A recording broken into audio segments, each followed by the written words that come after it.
Ya, terima kasih Fakhrul Razi dan juga Nur Hayatul yang berada di Bandar Seri Begawan. Bismillahirrahmanirrahim. Assalamualaikum warahmatullahi wabarakatuh. Selamat pagi dan salam sejahtera. Ya, ada menerusi rampai pagi dari daerah Temburong. Pada kali ini, kita akan dapat sama-sama menyaksikan bahan yang telah pun disediakan oleh rakan tugas kita, Nahdlatul Ayumi, mengenai dengan sambutan Maulid Nabi Muhammad sallallahu alaihi wasallam dahulu dan juga sekarang. Apa kata kita terus saja menyaksikan bahan yang telah pun disediakan.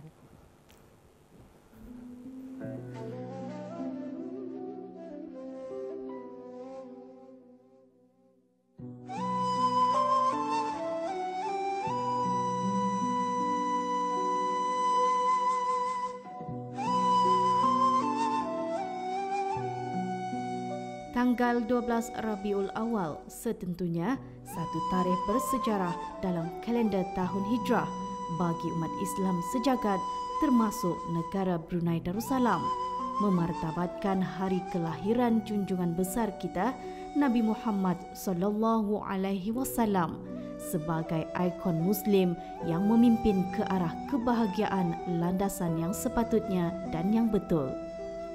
Namun seiring dengan peredaran zaman jelas menunjukkan terdapat sedikit perubahan dengan sambutan Maulid Nabi Muhammad sallallahu alaihi wasallam tersebut.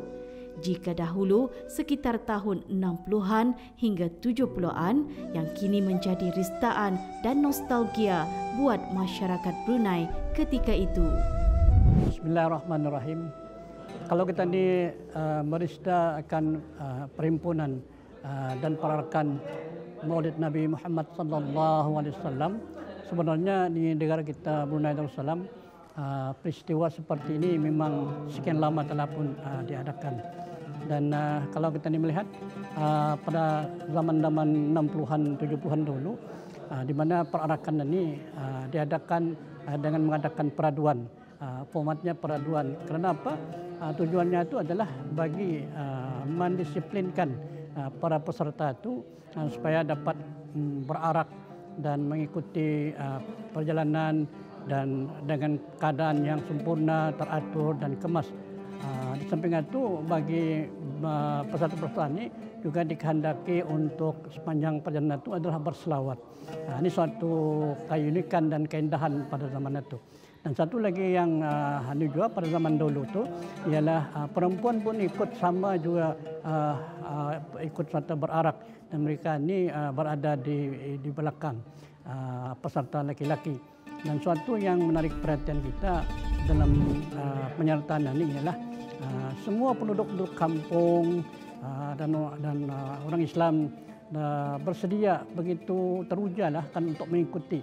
Dan ini merupakan suatu kebesaran yang ditunggu-tunggu oleh setiap rakyat dan penduduk beragama Islam, kerana peluang mereka untuk bersama-sama meraihkan dan membesarkan hari kebesaran Islam di negara kita Brunei Darussalam.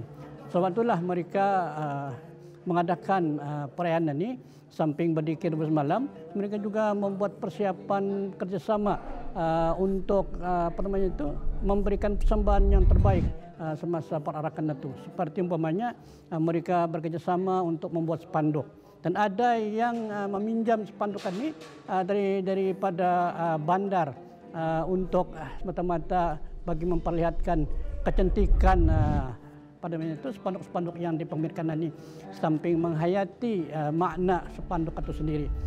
Muhammad Nabina binuru hadina min Makkah habibi nur satal Madinah. Tahun ini Majlis Perhimpunan Sambutan Maulid Nabi Muhammad sallallahu alaihi wasallam peringkat negara diadakan serentak. Bagi peringkat daerah Temburong, ianya berlangsung di Masjid Rancangan Perpindahan Negara Kampung Ratai bagi bahagian lelaki yang bertemakan membangun dengan akhlak Nabi Muhammad sallallahu alaihi wasallam. Manakala perhimpunan wanita diadakan di Dewan Mukim Bokok, daerah Temburong.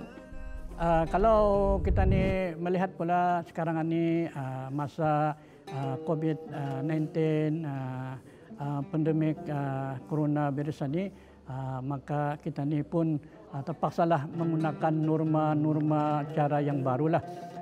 Dan di mana yang dipahamkan pada tahun perakan tidak ada lagi, hanya diadakan perhimpunan saja, diadakan di tempat-tempat yang dihaskan bagi peserta lelaki akan berhimpun di masjid-masjid yang tertentu, dan bagi perempuan pula pesertanya akan berhimpun di diwan-diwan yang tertentu.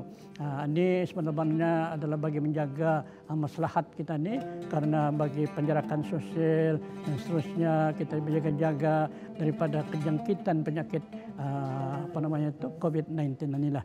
Ini suatu perlu kita ni awasi dan syukuri, dan inilah salah satu langkah yang wajar yang kita ni perlu ikuti. Dan kalau kita ni menghadiri nanti, pakailah cukup muka, cucilah tangan, dan kalau akan memakai sembahyang, bawalah sajadah untuk hadir ke masjid bagi lelaki dan perempuan di tempat-tempat diwan-diwan yang tertentu. Ini suatu kelainan lah lagi yang terpaksa kita ni hadapi, dan ujian ini adalah ada hikmahnya di sebalik perkara ini berlaku. Muhammad Nabina binuru hadina min Makkah habibi nur. Justru itu melalui perhimpunan sambutan seperti ini merupakan satu pendekatan di dalam menegakkan syiar Islam di negara ini. Sememangnya sambutan ini banyak membantu ummah agar sentiasa ingat kepada perjuangan dan pengorbanan Rasulullah sallallahu alaihi wasallam, di samping mengingatkan perkara-perkara mulia demi mengukuhkan iman, akidah dan takwa.